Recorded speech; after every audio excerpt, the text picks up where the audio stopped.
নমস্কার বন্ধুরা, আমি শুভদীপ তোমাদের স্বাগত জানাই আমার ইউটিউব চ্যানেল জ্ঞান মার্কে। এই ভিডিওতে আমরা এবিটিএ টেস্ট পেপার থেকে ভূগোল বিষয়ের 7 নাম্বার সেটের সমস্ত এমসিকিউ অতি সংক্ষিপ্ত প্রশ্নের উত্তরগুলি করব এবং ম্যাপ পয়েন্টিংগুলিও আলোচনা করব। ভিডিওটা দেখে উপকৃত হলে একটি লাইক করবে, কমেন্ট করবে এবং চ্যানেলটিকে সাবস্ক্রাইব করে নেবে, যাতে পরের সকল সেটের প্রশ্নগুলির উত্তর তোমরা পেতে পারো। তাহলে চলো শুরু করা যাক। দেখো, বিভাগ কয়ের 1-এর বলেছে বিকল্পগুলির থেকে সঠিক উত্তরটি নির্বাচন করে লেখো। 1-এর 1 বলেছে যে প্রক্রিয়ার মাধ্যমে নিম্নভূমির উচ্চতা বৃদ্ধি পায় তাকে বলে, এটা হবে অপশন ক, আরোহণ। 1-এর 2 মরু অঞ্চলে বা শুষ্ক অঞ্চলে গিরিখাতকে বলে, এটা হবে অপশন গ, ক্যানিয়ন। 1-এর 3 পাখির পায়ের মতো আকৃতির বদ্বীপ গঠিত হয়েছে, এটা হবে অপশন গ, মিসিসিপি মিসৌরির মোহনায়। 1-এর 4 বলেছে যে যন্ত্রের সাহায্যে বায়ুর আর্দ্রতা পরিমাপ করা হয়, অপশন হবে খ, হাইগ্রোমিটার। 1-এর 5 বলেছে ক্যারিবিয়ান সাগরে সৃষ্ট ঘূর্ণবাতকে বলে, এটা হবে অপশন ক, হ্যারিকেন। 1-এর 6 সমুদ্রে ভাসমান বিশাল বরফের স্তূপকে বলে, এটা হবে অপশন ক, হিমশৈল। 1-এর 7 একটি বর্জ্যের উদাহরণ হলো, এটা হবে অপশন খ, ভাঙা মোবাইল। 1-এর 8 ভারতের নবীনতম রাজ্যটি হলো, এটা হবে অপশন ক, তেলেঙ্গানা। 1-এর 9 আম্রবৃষ্টি দেখা যায়, এটা হবে অপশন খ, দক্ষিণ ভারতে। 1-এর 10 ভারতের বৃহত্তম মহানগরটি হলো, এটা হবে অপশন ক, মুম্বাই। 1-এর 11 ভারতের সিলিকন ভ্যালি বলা হয়, এটা হবে অপশন ক, বেঙ্গালুরু। 1-এর 12 ভারতের করমুক্ত বন্দর, এটা হবে অপশন ক, কান্দালা। 1-এর 13 ভারতের বৃহত্তম বহুমুখী নদী পরিকল্পনা হলো, এটা হবে অপশন ক, ভাকরানাঙ্গাল। 1-এর 14 ভূবৈচিত্র্যসূচক মানচিত্রে সমোন্নতি রেখার রং থাকে, এটা হবে অপশন ক, বাদামি। বিভাগ ক্ষয়ের বলেছে শুদ্ধ অশুদ্ধ নির্বাচন করতে। 2-এর 1-এর 1 বলেছে ভূমধ্যসাগরীয় জলবায়ু অঞ্চলে সাধারণত গ্রীষ্মকালে বৃষ্টি হয়, এটা হবে অশুদ্ধ। 2-এর 1-এর 2 বলেছে নিরক্ষীয় অঞ্চলে সমুদ্র জলের লবণতা সর্বাধিক হয়, এটা অশুদ্ধ। 2-এর 1-এর 3 আর্সেনিক দূষণ হলো এক প্রকার জল দূষণ, এটা শুদ্ধ। 2-এর 1-এর 4 ভারতের উত্তরতম স্থানের নাম হলো ইন্দিরা কল, এটা শুদ্ধ। 2-এর 1-এর 5 গঙ্গার নবীন পলিযুক্ত অঞ্চল খাদার নামে পরিচিত, এটা শুদ্ধ।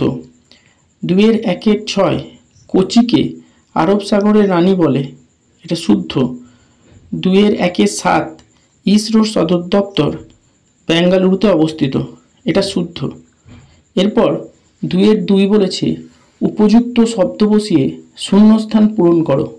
2-এর 2-এর 1 থর মরুভূমি চলমান বালিয়াড়িকে ড্যাশ বলে, উত্তর হবে ধ্রিয়ান।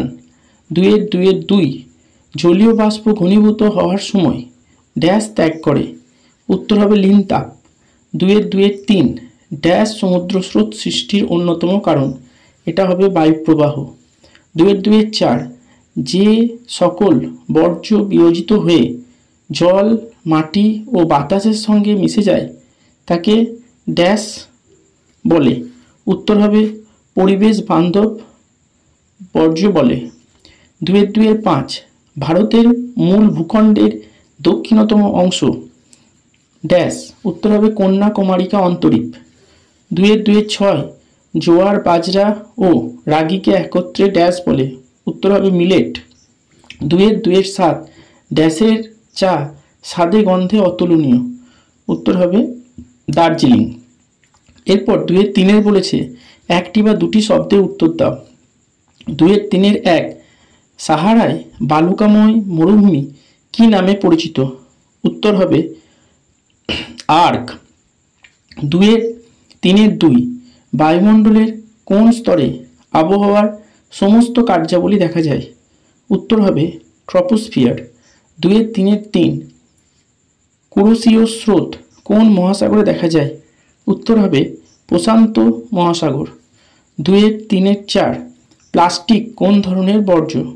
উত্তর হবে জৈব অবিশ্লেষ্য বা জৈব অভঙ্গুর বর্জ্য। 2-3-5 ভারতের একটি বৃষ্টিচ্ছায় অঞ্চলের নাম লেখো। উত্তর হবে শিলং। 2-3-6 ভারতের একটি জায়িদ ফসলের নাম লেখো। বাদাম অথবা সূর্যমুখী, যে কোনো একটা হবে। 2-3-7 ভারতের একটি স্বাভাবিক সমুদ্র বন্দরের নাম লেখো। ওড়িশার পারাদ্বীপ। 2-3-8 RF স্কেলের পুরো কথা কি? উত্তর হবে রিপ্রেজেন্টেটিভ ফ্র্যাকশন। এরপর ডান দিকের সাথে বাম দিক মেলাতে বলেছে 2-4-এ।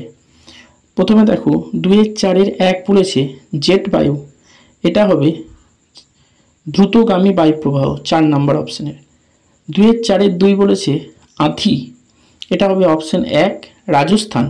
2-4-3 বলেছে ভেমনাদ, এটা হবে 2 বৃহত্তম কয়াল। 2-4-4 আউটসোর্সিং, এটা হবে 3 তথ্য প্রযুক্তি। এরপর বিভাগ গ বলেছে আদর্শ, এগুলো নিচের সব সংক্ষিপ্ত প্রশ্নের উত্তর। প্রথমে বলেছে 3-1 আদর্শ নদী কাকে বলে?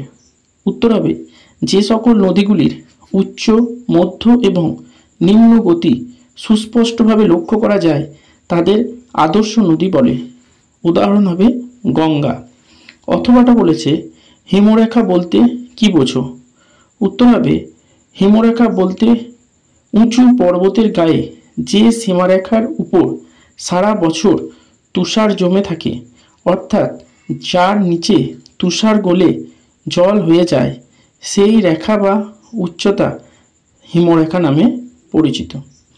এরপর বলেছে 3-2 অ্যারোসল কি? উত্তর হবে বাতাসে ভাসমান কঠিন সূক্ষ্ম পদার্থ এবং জলীয় বাষ্পের এক প্রলম্বিত অবস্থা হলো অ্যারোসল। এর উদাহরণ হলো ধোঁয়াশা, কুয়াশা প্রভৃতি। এর অথবাটা দিয়েছে অধঃক্ষেপণ কাকে বলে? উত্তর হবে বায়ুমণ্ডলের জলীয় বাষ্প ঘনীভূত হয়ে জলকণা বা তুষারকণায় পরিণত হলে মাধ্যাকর্ষণ শক্তির প্রভাবে ভূপৃষ্ঠে নেমে আসে। ভূপৃষ্ঠে এভাবে জলকণা বা তুষারকণার পতনকে অধঃক্ষেপণ বলে। 3-3 বলেছে বান ডাকা কি? উত্তর হবে বিশেষত ভরা জোয়ারের সময় বর্ষাকালে সমুদ্রের জল স্ফীত হয়ে নদীর মোহনার মধ্য দিয়ে প্রবল বেগে জোয়ারের জল উঁচু হয়ে উজানের দিকে এগিয়ে চলে, একে বান ডাকা বলে। এরপর অথবাটা বলেছে মগ্ন চড়া কাকে বলে?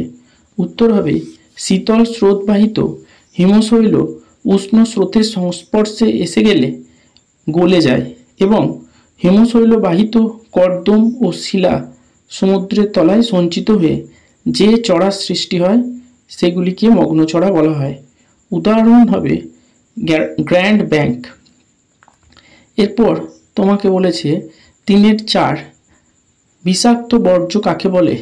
উত্তর হবে যে সকল জৈব অবিশ্লেষ্য বর্জ্য পদার্থগুলি থেকে মানুষ ও জীবদেহে বিষক্রিয়া ঘটার সম্ভাবনা থাকে তাদের বিষাক্ত বর্জ্য বলে, যেমন পারমাণবিক বিদ্যুৎ কেন্দ্রের ছাই, ব্যাটারি ইত্যাদি।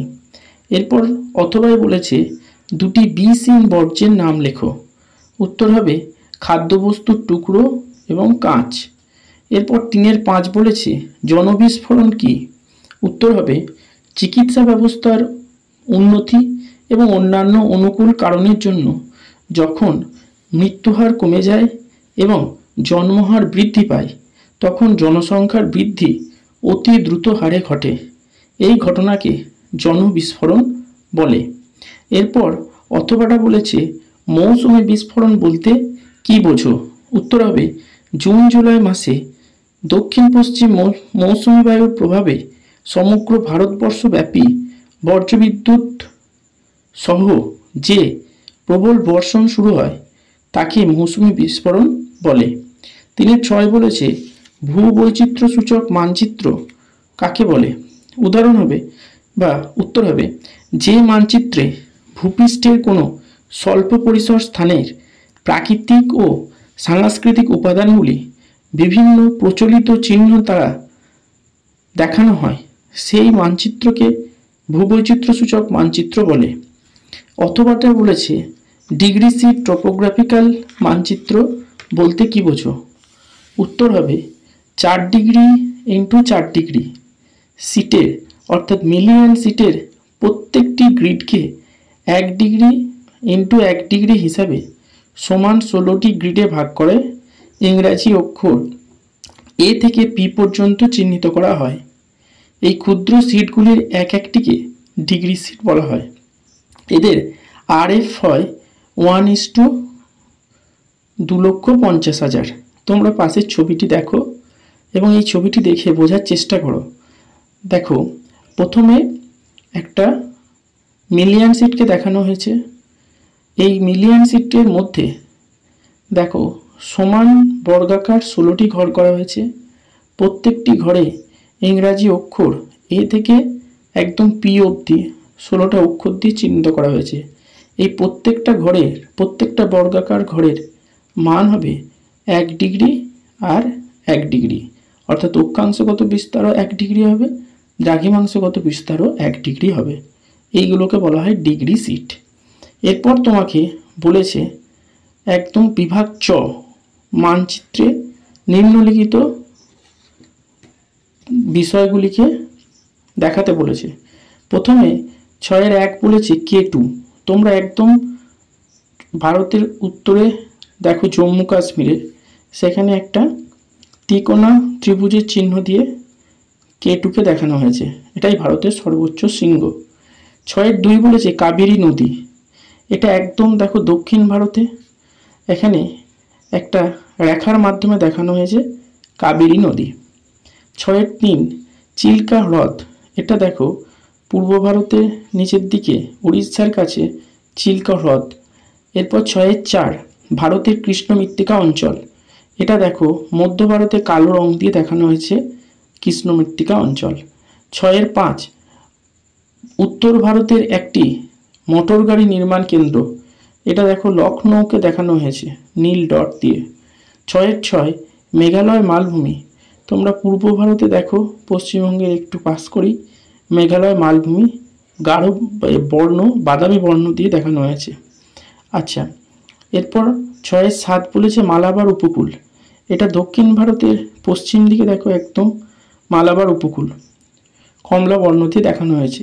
6-8 দক্ষিণ ভারতের একটি কফি উৎপাদক অঞ্চল। সবুজ রং দিয়ে দেখো দেখানো হয়েছে কেরল, কর্ণাটক এবং তামিলনাড়ুর কিছুটা অংশকে নিয়ে। 6-9 বছরে 2বার বৃষ্টিপাতযুক্ত অঞ্চল। এটা দেখো করমণ্ডল উপকূল হবে 9 দিয়ে দেখো নিচের দিকে দেখানো হয়েছে। আর 6-10 বলেছে কলকাতা। এটা দেখো পশ্চিমবঙ্গের একদম নিচে কলকাতা রয়েছে। তাহলে এইভাবে আমরা এই বিদ্যালয়ে এই সেটটার সকল উত্তরগুলো আমরা করে ফেললাম। এইভাবেই পরবর্তী সেটের প্রশ্নের উত্তর পেতে আমার চ্যানেলটিকে সাবস্ক্রাইব করে বেল আইকনটা প্রেস করে দেবে যাতে সকলের আগে নোটিফিকেশান পেতে পারো। আর ভিডিওটা বন্ধুদের সাথে শেয়ার করবে যাতে আরও বেশি জন এর দেখে উপকৃত হতে পারে। ভিডিওটা সম্পূর্ণ দেখার জন্য ধন্যবাদ।